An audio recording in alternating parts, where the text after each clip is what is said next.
Hello friends, இன்னைக்கு ரொம்பவே ஹெல்தியான ஒரு வெயிட் லாஸ் ரெசிபி. பாசி பருப்பும் உளுந்தும் வச்சு தான் செய்ய போகிறோம். வெயிட் லாஸ் பண்ணுறது ரொம்ப கஷ்டமான விஷயம் கிடையாது. கார்போஹைட்ரேட்ஸை முடிஞ்ச அளவுக்கு குறைச்சிட்டு ப்ரோட்டீன்ஸும் ஃபைபர்ஸும் நம்ம இன்க்ளூட் பண்ணிக்கிட்டாவே ஆட்டோமேட்டிக்காக நம்ம உடம்பு கொஞ்சம் கொஞ்சமாக குறைஞ்சிட்டு வரும். இந்த சிம்பிள் ட்ரிக்கை நம்ம ஃபாலோ பண்ணாவே போதும். இதை செய்யறதுக்கு நான் இன்னைக்கு 1 டம்ளர் பாசிப்பருப்பு எடுத்திருக்கேன்.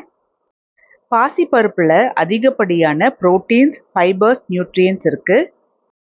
இது நம்மளோட சுகர் லெவலில் கண்ட்ரோல் பண்ணும். அதே சமயத்தில் வெயிட்டுமே மெயின்டைன் பண்ணுறதுக்கு ரொம்ப ஹெல்ப்ஃபுல்லாக இருக்கும்.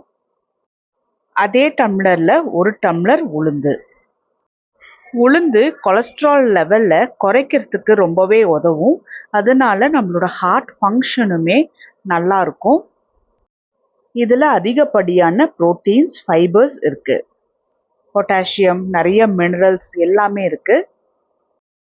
தினசரி ஒவ்வொரு விதத்தில் இது நம்ம உணவில் நம்ம சேர்த்திக்கிட்டே வரலாம். பாசிப்பருப்பும் உளுந்தும் 2லேருந்து 3 முறை நல்லா கழுவி எடுத்துட்டு ஒரு 2 மணி நேரம் ஊற வச்சிடலாம். 2 மணி நேரத்துக்கு அப்புறம் இது ரெண்டுமே நல்லா முழுமையாக ஊறி வந்திருக்கும். ரொம்ப நேரம் ஊற வைக்கணுங்கிற அவசியம் கிடையாது. ஸோ இது ரெண்டத்தையுமே தண்ணியிலேருந்து வடித்து எடுத்து மிக்ஸி ஜாருக்கு ட்ரான்ஸ்ஃபர் பண்ணிவிட்டு கொஞ்சமாக தண்ணி சேர்த்தி நான் நல்லா அரைச்சி எடுத்துகிட்டு வந்துடுறேன். இது ரெண்டுமே நல்லா ஊறி வந்திருக்கறனால நல்லா நைஸாக க்ரீமியாக அரைப்பட்டு வரும். உங்களுக்கு இந்த கன்சிஸ்டன்சி பார்த்தாவே தெரியும் எந்த அளவுக்கு நல்லா க்ரீமியாக இருக்குன்னு. இது ஒரு 8 மணி நேரம் புளிக்க வச்சிடலாம். 8 மணி நேரத்துக்கு அப்புறம் பாருங்கள், நல்லா க்ரீம் போல் இருக்குது. நல்லா ஒரு பஞ்சு மாதிரி இருக்கும். இதை கரண்டி வச்சு ஒரு முறை நல்லா கலந்து விட்டுட்டு தேவையான அளவுக்கு உப்பு போட்டு, மாவு கொஞ்சம் கெட்டியாக இருக்கிறதுனால நான் கொஞ்சமாக தண்ணி சேர்த்தி நல்லா கலந்துட்டுக்க போகிறோம். தண்ணி சேர்த்துறதுல நம்ம ரொம்ப கவனமாக இருக்கணும். ஏன்னா இந்த மாவு பொறுத்த வரைக்கும் ரொம்ப தண்ணியாக இருந்துச்சு அப்படின்னா ப்ளஃபியாக வராது. அதனால் தேவைப்படும் போது கொஞ்சம் கொஞ்சமாக தண்ணி சேர்த்தி நல்ல இது போல் ப்ளஃபியாக நல்லா பீட் பண்ணுறது போல் நான் கலந்து எடுத்து வச்சுருக்கேன்.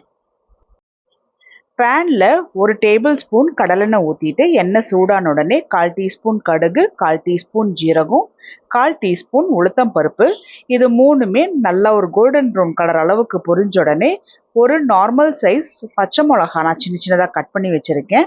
இதையுமே மிதமான சூட்டில் நல்லா வறுத்தது போல் எடுத்துக்கணும். பச்சை மிளகா நல்லா வறுபட்டுருச்சு அப்படின்னா காரம் தட்டாது. இதில் கொஞ்சமாக கருவேப்பிலையும் போட்டு நல்லா கலந்துட்டுட்டு கருவேப்பிலையும் நல்லா முருகி வரணும், அப்போ தான் டேஸ்ட்டாக இருக்கும். இதில் நான் கை நிறைச்ச முந்திரி பருப்பு நல்லா நுணுக்கியாக கட் பண்ணி வச்சுருக்கேன். இதையுமே நல்லா கலந்து விட்டுக்கலாம். இதை நல்லா வறுத்தது போல் நம்ம செய்யும்போது இட்லி சாப்பிடும்போது நல்லா ஒரு மொறுமொறுப்பாக கடிப்படும். அது இன்னும் டேஸ்ட்டாக இருக்கும். இதில் சின்ன சின்னதாக கட் பண்ணி வச்சுருக்கிற கொத்தமல்லியும் போட்டு நல்லா ஒன்று போல் வறுத்து எடுத்துக்கலாம். இந்த வறுத்த இன்க்ரீடியன்ஸ் எல்லாமே மாவில் போட்டு கலந்துட்டுக்கணும். இது எல்லாமே தாளித்து சேர்த்துறதுனால நல்ல ஒரு வாசனையும் சுவையும் இருக்கும். இப்போ இது எல்லாமே நல்லா ஒன்று போல் மிக்ஸ் பண்ணிவிட்டு மாவோட கன்சிஸ்டன்சி பார்க்கணும். மாவு நல்லா புஸ்ஸாக வரத்துக்கு இந்த பக்குவத்தில் இருக்கணும். ரொம்ப கெட்டியாகவும் இல்லாமல் ரொம்ப தண்ணியாகவும் இல்லாத மாதிரி இருக்கணும். அதுக்கேற்ற மாதிரி தான் அளவாக தண்ணி ஊற்றி கலந்து எடுத்துக்கணும். இட்லி பாத்திரத்தோட குழி எல்லாத்துலேயுமே நான் எண்ணெய் கொஞ்சமாக தடவி விட்டுட்டு ஒவ்வொரு குழிக்குள்ளேயுமே மாவு போடுறேன். எப்போ இட்லி நம்ம ரெடி பண்ணாலுமே இட்லி பாத்திரத்தில் தண்ணி நல்லா கொதிச்சதுக்கு அப்புறமா தான் இட்லி பிளேட்டை உள்ளே வைக்கணும். இந்த இட்லிக்கு ஃப்ளேமை ஆனில் வச்சு 15 நிமிஷம் முழுமையாக வேக வைக்கணும். சிம்மில் வச்சு 10 மினிட்ஸ் வேக வச்சுட்டு கொஞ்சமாக சூடு ஆற வச்சிடலாம். சைட் டிஷ்ஷுக்கு மிக்ஸி ஜாரில் 20 பல்லு பூண்டு, 25 சின்ன வெங்காயம், காரம் தேவையான அளவுக்கு வரமிளகா, நான் ஒரு 5 வரமிளகா சேர்த்திருக்கேன்.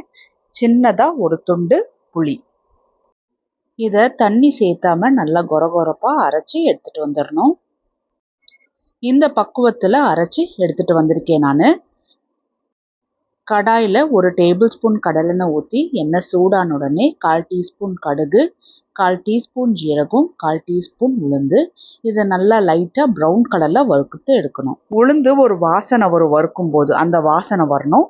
மிதமான சூட்டில் வச்சுட்டு கொஞ்சமாக கருவேப்பிலை, அதையுமே லைட்டாக தாளிப்பு கொடுத்துட்டு அரைச்சி வச்சிருந்த வெங்காயம், பூண்டு, வரமிளகா இதையும் எண்ணெயில் போட்டு மிதமான சூட்லேயே நல்லா கலந்து விட்டுக்கணும். இது பச்சையாக சேர்த்திருக்கறனால இதோட பச்சை வாசனை போகிற அளவுக்கு கலந்து விடணும். மினிமம் ஒரு 10 நிமிஷம் மிதமான சூட்டில் வச்சு கலந்துட்டாவே போதுமானதாக இருக்கும். அதே மிக்ஸி ஜாரில் 3 நார்மல் சைஸ் தக்காளியை 4 கட் பண்ணி சேர்த்திருக்கேன். இதை தண்ணி ஊற்றாமல் நல்லா நைஸாக அரைச்சி எடுத்துகிட்டு வந்துடணும். 10 நிமிஷத்துக்கு அப்புறம் சட்னியோட பச்சை வாசனை எல்லாமே போயிருக்கு.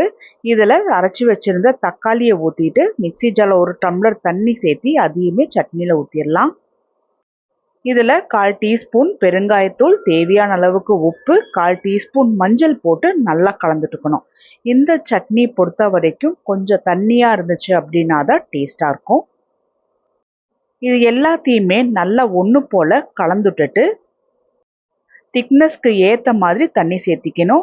நான் ஆல்ரெடி 1 டம்ளர் தண்ணி சேர்த்திருக்கேன். இன்னும் கொஞ்சம் தண்ணியும் சேர்த்தி நல்லா கலந்துட்டுக்கிறேன். தக்காளியோட பச்சை வாசனை போகிறதுக்கு நல்லா கலந்துட்டு கொதிக்க வைக்கணும். இதுவுமே மீடியம் டு ஹை ஃப்ளேமில் வச்சு நான் ஒரு 10 நிமிஷம் நல்லா இது போல் கொதிக்க வச்சு எடுத்திருக்கேன். கரெக்டான கன்சிஸ்டன்சியில் சட்னி ரெடியாக இருக்குது. கடைசியாக சின்ன சின்னதாக கட் பண்ணி வச்சுருக்கிற கொத்தமல்லியை தூவி விட்டு நல்லா கலந்துட்டரலாம்.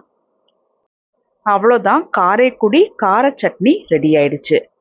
இந்த டைமில் நம்ம இட்லியுமே நல்லா பக்காவாக ரெடியாக இருக்குது. அப்படியே மேகம் போல் இருக்குது பார்க்குறதுக்கே.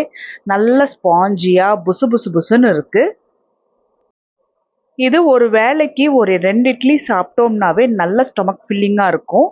நடுவில் கூட பசி எடுக்காது. இதை நம்ம ரெடி பண்ணி வச்சுருக்கிற காரைக்குடி கார சட்னியோட தான் நான் சர்வ் பண்ண போகிறேன். அவ்வளோ அட்டகாசமாக இருக்கும். நான் வீட்டில் இருக்கிறவங்களுக்கும் இப்போ இதை தான் கொடுத்துட்ருக்கேன். நானும் இதே தான் சாப்பிட்றேன். ஏன்னா வீட்டில் இருக்கிறவங்களுக்கும் நல்ல ஒரு ப்ரோட்டீன்ஸ், ஃபைபர் ரிச்சான ஒரு பிரேக்ஃபாஸ்ட் இருக்கும்னு. இந்த இட்லி பாருங்கள், இதோட பக்குவம் எந்த அளவுக்கு பக்காவாக இருக்குன்னு. அவ்வளோ புசு புசு புசுன்னு நல்ல சாஃப்டாக சூப்பர் டேஸ்டியாக இருக்கும். இதில் அரிசி சேர்த்தாம நம்ம ரெடி பண்ணியிருக்கறனால வெயிட் லாஸ் பண்ணுறவங்க மட்டும் இல்லை, டயபெட்டிக்ஸ் இருக்கிறவங்க கூட இதை தாராளமாக செஞ்சு சாப்பிட்லாம். ட்ரை பண்ணி பார்த்துட்டு சொல்லுங்கள்.